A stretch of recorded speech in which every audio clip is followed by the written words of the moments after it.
Hello students, welcome to the D chemistry classes. Video के इस part में हम प्योरीफिकेशन ऑफ डाईहाइड्रोजन जानेंगे। इससे पहले जो हमने आपको वीडियो दिया है उसमें आपको हमने प्रिपरेशन ऑफ डाईहाइड्रोजन बताया था। तो वो जो आपका प्रिपरेशन है उसमें जो डाईहाइड्रोजन आपको मिलता है उसमें कुछ इम्प्योरिटीज़ होती हैं जिनको हम हटाने का प्रयास करेंगे। यहाँ पर जानेंगे कौन कौन सी इम्प्योरिटीज़ होती हैं और उनको हम कैसे रिमूव करते हैं। देखिए, जो आपका डाई हाइड्रोजन है जो आपका लैब मेथड से प्रिपेयर किया जाता है उसमें बहुत सारी इम्प्योरिटीज़ होती हैं। कौन कौन सी? ठीक है, जो आपका लैब मेथड है पहले वो जान लीजिए क्या है। जिंक मेटल को डाइल्यूट H2SO4 से अगर हम ट्रीट करते हैं, हीट करते हैं, तो ZnSO4 एंड डाई हाइड्रोजन आपका मिलता है। ठीक है, तो ये आपका लैब मेथड है जिसमें जिंक मेटल को डाइल्यूट H2SO4 से ट्रीट किया जाता है। तो यहाँ से जो हाइड्रोजन गैस मिलती है उसमें बहुत सारी इम्प्योरिटीज़ होती है। जैसे आपका ये आर्सेनिक हाइड्राइड है AsH3, एक तो इसकी इम्प्योरिटी होती है। दूसरा जो है वो PS3 है, ठीक है, इसकी इम्प्योरिटी होती है।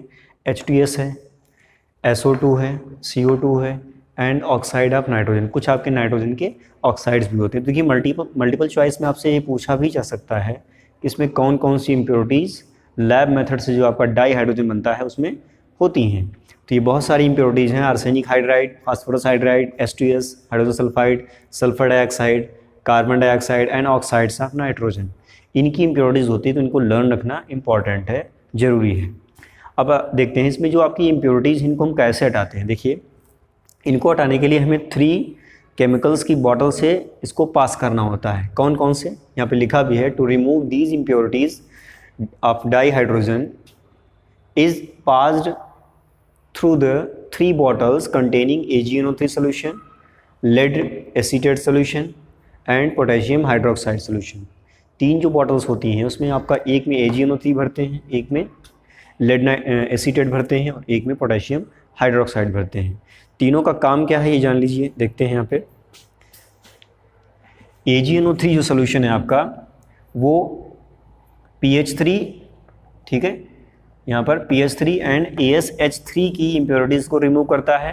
देखिए, इम्प्योरिटीज़ को रिमूव कैसे करता है ये भी जान लीजिए। ये जो आपके सोल्यूशन हैं ये जिन इम्प्योरिटीज़ को रिमूव करते हैं वो रिमूव नहीं करते, वो उनको क्या करते हैं, एब्जॉर्ब कर लेते हैं, अपने साथ में अटैच कर लेते हैं। ठीक है, तो यहाँ पर AgNO3 जो सोल्यूशन है वो आपका PH3 एंड AsH3 इम्प्योरिटी को एब्जॉर्ब करता है।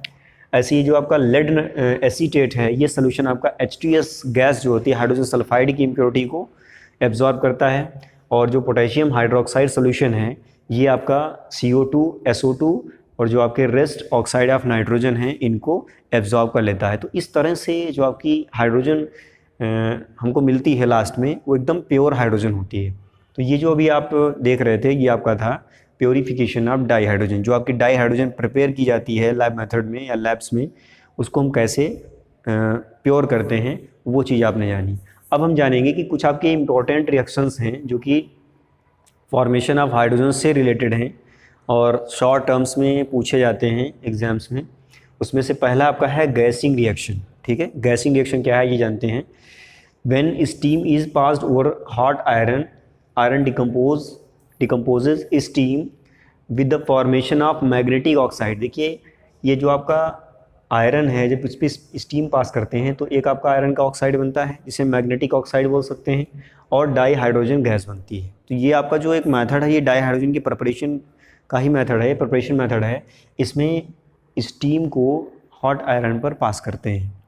तो ये जो आपका मेथड है इसी को हम गैसिंग रिएक्शन बोलते हैं। यहाँ पर देख सकते हैं ये आपका आयरन है, ठीक है, ये आपका स्टीम है। इस पर जब हम पास करेंगे तो ये मैग्नेटिक ऑक्साइड बनेगा एंड डाई हाइड्रोजन गैस बनेगी और इस रिएक्शन को हम गैसिंग रिएक्शन भी बोल सकते हैं। तो एक तो ये इंपॉर्टेंट टर्म है जो कि शॉर्ट नोट में पूछा जा सकता है, तो ये उसके लिए आपको लर्न रखना है।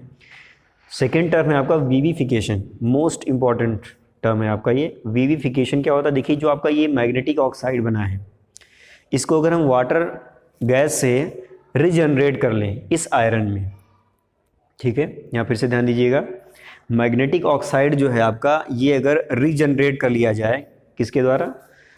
वाटर गैस के द्वारा। वाटर गैस आपकी क्या होती है? कार्बन मोनोऑक्साइड एंड हाइड्रोजन का मिक्सचर होता है। ध्यान रखिएगा, carbon monoxide and hydrogen gas का मिक्सचर होता है। तो अगर हम उसको रीजनरेट कर लेते हैं तो जो आपका रिएक्शन है इसको हम विविफिकेशन बोलते हैं। ठीक है, यहाँ पर मेंशन भी किया है regeneration of iron from magnetic oxide, ठीक है, with water gas is known as vivification. अब देखिए इसमें एक बात और भी है, जैसे आपका ये गैसिंग रिएक्शन है और विविफिकेशन, इसमें इसके लिए टाइम अलॉट होता है, यानी कि इतने ही टाइम में ये होता है। जैसे आपका ये गैसिंग रिएक्शन है, इसके लिए जो टाइम अलॉटेड है वो आपका 10 मिनट होता है। ध्यान रखिएगा, यहाँ पर मेंशन करके दे रहे हैं टाइम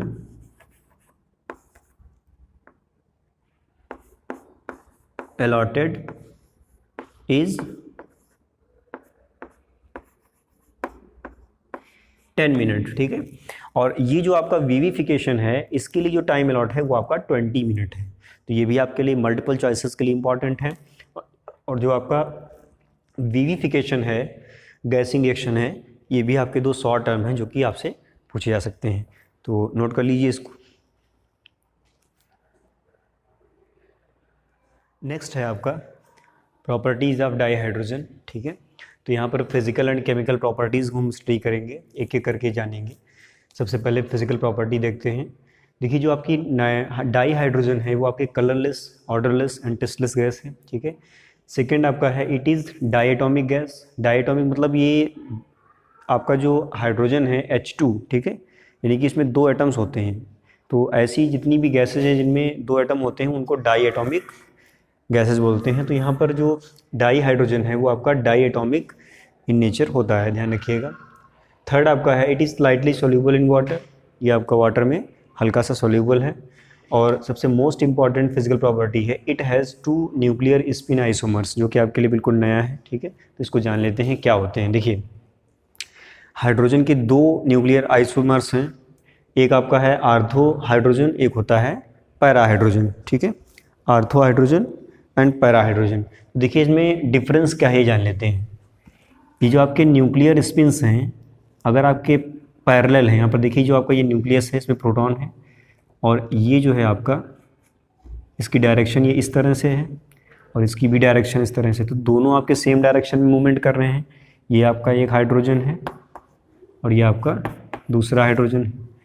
तो यहाँ पर जब दोनों के स्पिन सेम होते हैं तो उसको हम ऑर्थो हाइड्रोजन बोलते हैं, ठीक है, उसको हम ऑर्थो हाइड्रोजन बोलते हैं। और यहाँ पर नीचे चाहें तो लिख सकते हैं पैरेलल न्यूक्लियर स्पिन, ठीक है। यहाँ पर ये जो आपका डाई हाइड्रोजन है ये पैरेलल न्यूक्लियर स्पिन के साथ है। क्यों? क्योंकि देखिए ये भी, इसका भी डायरेक्शन एरो का इस तरफ है और इसका भी इस तरफ है। तो जब दोनों सेम डायरेक्शन में होते हैं तो उसको हम बोलते हैं parallel nuclear spin. Nuclear spin इसलिए बोलते हैं क्योंकि जो आपका ये बना हुआ है पोर्शन, यहाँ पर P लिखा है, प्रोटॉन है P मीन्स, यहाँ पर E मीन्स इलेक्ट्रॉन है। तो जो प्रोटॉन है वो न्यूक्लियस में होता है, तो न्यूक्लियस का डायरेक्शन जो है वो न्यूक्लियर स्पिन से रिप्रेजेंट किया जाता है। तो डायरेक्शन दोनों की, दोनों हाइड्रोजन्स में सेम है। तो जब सेम डायरेक्शन में न्यूक्लियर स्पिन या सेम न्यूक्लियर स्पिन के होते हैं तो उसे आर्थो हाइड्रोजन बोलते हैं। दूसरा जो है पैरा हाइड्रोजन है। पैरा में क्या होता है, जो न्यूक्लियर स्पिन है वो अपोजिट होते हैं, ठीक है। देखिए इसमें इस तरफ है, इसमें इस तरफ है, यानी कि ये क्लॉकवाइज मूव कर रहा है, ये एंटी क्लॉकवाइज मूव कर रहा है। तो जब भी आपको ऐसा न्यूक्लियर स्पिन मिलता है जिसमें दोनों एंटी हों एक दूसरे के, तो वहाँ पर उसको बोलते हैं पैरा हाइड्रोजन। और इसको हम लिख सकते हैं यहाँ पर anti parallel nuclear spin, anti parallel nuclear spin, ये हम कह सकते हैं। तो यहाँ पर ये जो आपका डायग्राम बना है ये आपका न्यूक्लियर आइसोमर्स का है, जो कि आपके डाई हाइड्रोजन के होते हैं। और यहाँ पर जैसे हमने ये दोनों हाइड्रोजन हाइड्रोजन दिखाया था, यहाँ भी आप चाहें तो इसको ये हाइड्रोजन एंड ये हाइड्रोजन दिखा सकते हैं। तो ये आपकी एक फिजिकल प्रॉपर्टी थी, इसको ध्यान रखिएगा। अब हम डिस्कस करेंगे केमिकल प्रॉपर्टीज़।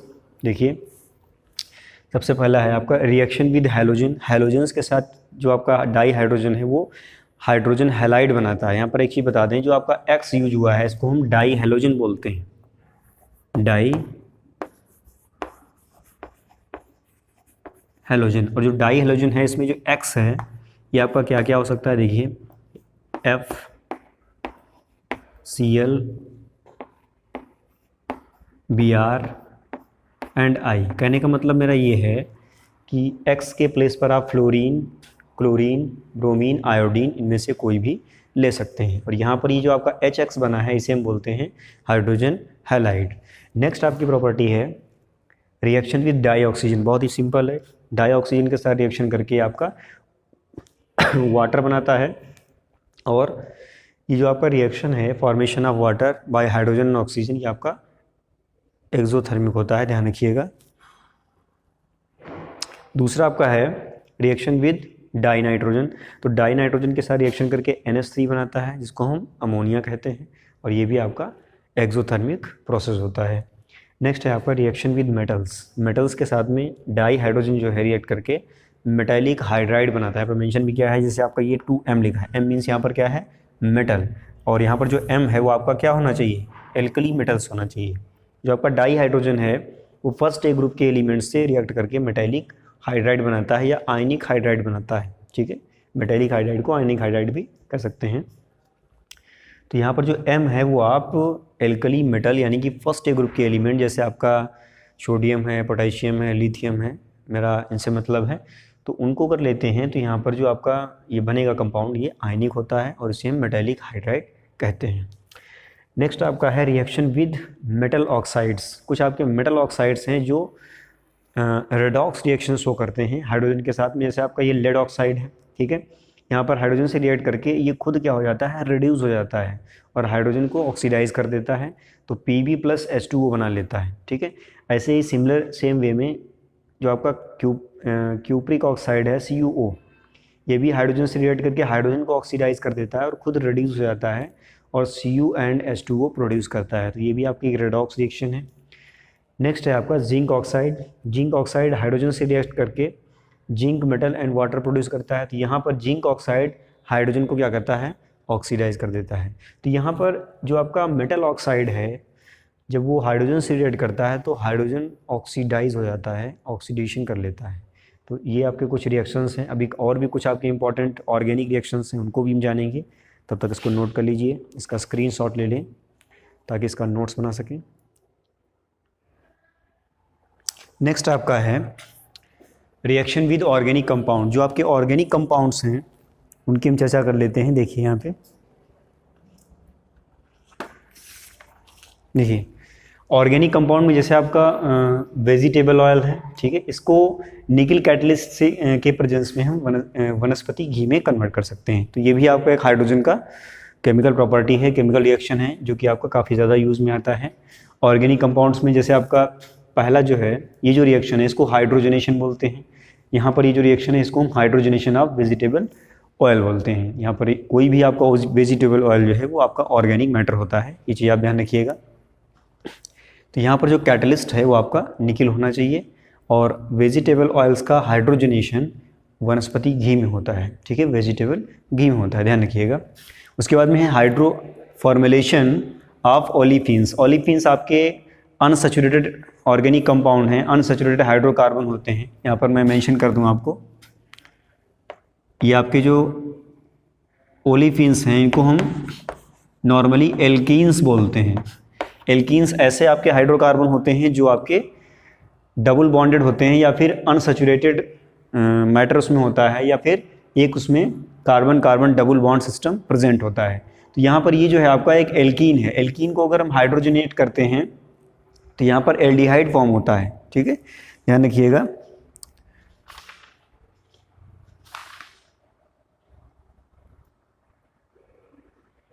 यहाँ पर एक चीज़ और भी है, कार्बन मोनोऑक्साइड, ठीक है, वाटर गैस अगर इसको हम इसके ऊपर अगर हम वो करते हैं, ये आपका एल्कीन है, तो यहाँ पर ये एल्डिहाइड फॉर्म होता है। और एक चीज़ यहाँ पर ये भी ध्यान रखना है कि जितने कार्बन का आपको एल्कीन इधर आपका मिलेगा उतना ही कार्बन का आपको एल्डिहाइड भी मिलेगा, यानी कि उतने ही कार्बन का एल्डिहाइड बनेगा। देख सकते हैं यहाँ कितने कार्बन हैं, यहाँ पर 1 और 2 कार्बन है, इधर आप देखेंगे यहाँ भी आपके 1 और 2 कार्बन है, ठीक है। तो जितने कार्बन का आपका एल्कीन है उतने ही कार्बन का आपका एल्डिहाइड भी फॉर्म होता है। यहाँ पर जो R है, R को हम एल्काइल ग्रुप बोलते हैं, ठीक है, यहाँ पर मेंशन किए दे रहे हैं, R इज या R जो है आपका ये एल्काइल ग्रुप बोला जाता है। एल्काइल ग्रुप, यहाँ पर जो R है एल्काइल ग्रुप का मतलब ये हो गया जैसे आपका CH3 है, ठीक है, C2H5 है, एक्सेट्रा एक्सेट्रा, ठीक है। एथाइल और मेथाइल सबसे ज़्यादा कॉमन यूज़ में होते हैं, तो इनको आपको ध्यान रखना जरूरी है। तो यहाँ पर जो R है वो आपका एक एल्काइल ग्रुप है और ये आपका एल्कीन है और ये हाइड्रोफॉर्मुलेशन के थ्रू एल्डिहाइड में कन्वर्ट हो जाता है, जो कि आपका एक ऑर्गेनिक कंपाउंड है। नेक्स्ट आपका एक और भी है रिडक्शन ऑफ एल्डिहाइड। इसको अगर हम फिर से रिड्यूस करते हैं, हाइड्रोजन से ट्रीट करते हैं, तो जो आपका एल्डिहाइड है वो एल्कोहल में चेंज होता है और यहाँ पर भी जो आपका एल्कोहल बनता है वो सेम नंबर ऑफ कार्बन का बनता है। देख सकते हैं यहाँ पे जो आपका एल्डिहाइड है ये कितने कार्बन का है, 1 और 2 कार्बन। उधर आपका जो एल्कोहल बना है ये भी आपका 1 और 2 कार्बन का है। तो यहाँ पर इन दोनों रिएक्शंस में कॉमन बात ये है कि जितने नंबर ऑफ कार्बन आपके रिएक्टेंट में होते हैं उतने ही नंबर ऑफ कार्बन आपके प्रोडक्ट में होंगे और जो आपका प्रोडक्ट होगा वो कैसा होगा, ऑर्गेनिक कंपाउंड होगा। यहाँ पर एल्डिहाइड बना था, यहाँ पर आपका एल्कोहल बना है। तो इसको ध्यान रखिएगा, ये आपके जो दोनों रिएक्शंस हैं ये ऑर्गेनिक केमिस्ट्री जब आप पढ़ेंगे तो वहाँ भी आपको फिर से मिलेंगे। नेक्स्ट आपका है यूजेज ऑफ डाईहाइड्रोजन। जो आपके डाईहाइड्रोजन है उसका यूजेज क्या है, 2 यूजेज आपको यहीं पे दिख रहे हैं। पहला है आपका it is used in manufacturing of वनस्पति घी। यहाँ पर जो वनस्पति घी है देखिए यहाँ पर मैं मेंशन किया था, इसके फॉर्मेशन में इसका यूज़ करते हैं, ठीक है। ऑर्गेनिक केमिकल्स, ये जो आपके एल्डिहाइड एंड एल्कोहल हैं ये कैसे हैं, ऑर्गेनिक केमिकल्स हैं, इनका फॉर्मेशन होता है। एंड मेटल हाइड्राइड्स, अगर किसी भी मेटल से डाईहाइड्रोजन रिएक्ट होता है तो आपका वो मेटेलिक हाइड्राइड फॉर्म होता है। तो वहाँ पर metal hydride, organic chemicals and वनस्पति घी, इनके फॉर्मेशन में इसका यूज़ करते हैं। सेकेंड आपका यूज़ है इन मेटलर्जिकल प्रोसेस। देखिए मेटलर्जी जो है आपका एक ऐसा प्रोसेस है जिसमें हम ओर को एक्सट्रैक्ट करके उसका एक्सट्रैक्शन करते हैं और प्योर मेटल में कन्वर्ट करते हैं। तो यहाँ पर जो मेटल्स हैं वो एक्सट्रैक्ट की जाती हैं इन मेटलर्जिकल प्रोसेस। तो वहाँ पर भी हाइड्रोजन का यूज़ होता है। जो आपके हैवी मेटल्स होते हैं या हैवी मेटल ऑक्साइड होते हैं उनको मेटल में कन्वर्ट किया जाता है रिडक्शन के थ्रू, ठीक है। तो वहाँ जो रिडक्शन होता है वो कौन करता है, हाइड्रोजन करता है। ये चीज़ आप ध्यान रखिएगा। नेक्स्ट आपका है it is used in oxy hydrogen torch. एक ऑक्सी हाइड्रोजन टॉर्च होती है जो कि वेल्डिंग में यूज़ की जाती है। जैसे किसी मेटल को आपको अगर कट करना है तो उसी टॉर्च के थ्रू उसको क्या करते हैं, कट कर देते हैं। देखिए यहाँ पर ये जो आपका वेल्डिंग वाला कॉन्सेप्ट है ये इसलिए होता है, मैं आपको बता दूँ, समझा दूँ थोड़ा। हाइड्रोजन जो होता है वो सबसे ज़्यादा टेम्परेचर प्रोड्यूस करता है मेटल सरफेस पर, ठीक है। आपका जो ऑक्सी हाइड्रोजन टॉर्च है उसमें हाइड्रोजन एलिमेंट्स होते हैं अलग अलग। जब वो किसी मेटल सरफेस पर कंबाइंड होते हैं तो उनमें बहुत ही लार्ज अमाउंट में एक एनर्जी क्रिएट होती है जो कि आपका टेम्परेचर के फॉर्म में प्रोड्यूस होती है और वो टेम्परेचर आपका इतना होता है। देखिएगा यहाँ पर मैं लिखे दे रहा हूँ, यहाँ पर 4000 केल्विन। अब आप सोचिए कितना डिग्री सेंटीग्रेड रहा होगा। तो इतना जो टेम्परेचर होता है वो किसी भी मेटल को मेल्ट करने के लिए सफिशिएंट होता है। तो यहाँ जो ऑक्सी हाइड्रोजन टॉर्च है उसका यूज़ हम कटिंग एंड वेल्डिंग्स में करते हैं। ध्यान रखिएगा, इस पर 1 नंबर का क्वेश्चन भी आपको मिल सकता है एग्जाम्स में। लास्ट आपका यूज़ है it is used as rocket fuel. जो आपके रॉकेट्स होते हैं उनमें एज फ्यूल यूज़ किया जाता है हाइड्रोजन, क्योंकि हाइड्रोजन आपका बहुत ही लाइट होता है इसलिए भी। और जो आपके रॉकेट्स स्पेस रिसर्च में यूज़ किए जाते हैं, ठीक है। तो आज का ये जो वीडियो आपने देखा है इसमें बहुत सारी चीज़ें आपको नई मिली होंगी, ठीक है। Properties of dihydrogen, purification of dihydrogen और यूजेज ऑफ डाईहाइड्रोजन। इसमें आपके ये जो केमिकल रिएक्शंस हैं, ऑर्गेनिक केमिकल रिएक्शंस, ये भी बहुत इंपॉर्टेंट हैं। तो इसको बहुत केयरफुली वॉच करिएगा और इसको नोट भी कर लीजिएगा। इसका स्क्रीनशॉट ले लें ताकि इसे अच्छे से नोट कर लें।